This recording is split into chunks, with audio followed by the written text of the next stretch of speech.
Good morning, everyone. Very good morning.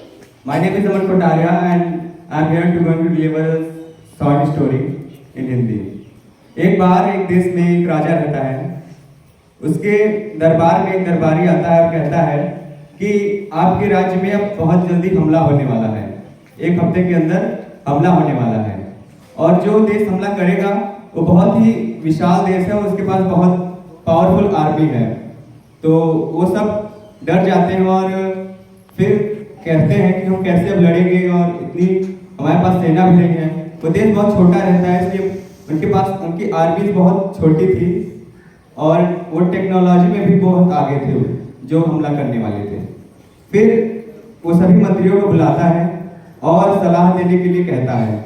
उनमें से एक सबसे जो बुद्धिमान मंत्री था उसका, वो बताता है कि उनके हमला करने से पहले ही हम उन पे हमला कर दें, आज रात ही, क्योंकि अब कोई चारा भी नहीं है। अगर अभी वो तैयार भी नहीं होंगे, अगर हम पहले ही हमला कर दें उन पे तो हम शायद अपने देश को बचा सकते हैं। तो वो ऐसा ही करता है राजा। फिर सभी सेना को लेकर जाकर रात को ही उसके देश में घुस जाता है और जो देश का पुल होता है घुस के उस पुल को जला देता है ताकि उस पार ना तो उसकी सेना जा सके ना तो दूसरे देश की सेना। अब एक ही चारा होता है, या तो लड़े या तो ही मर जाए। वो सेना लड़ती है और जीत भी जाती है।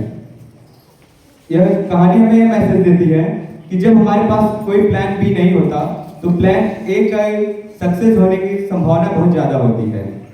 यानी कि जब कोई दूसरा सिर्फ हमारे पास एक ही रास्ता होता है तो हम उससे ही जी जान लगा देते हैं, क्योंकि अगर अब नहीं लड़े तो हार जाएंगे, बर्बाद हो जाएंगे। इसका रिसेंट एग्जाम्पल हम ले सकते हैं रशिया और यूक्रेन वॉर का।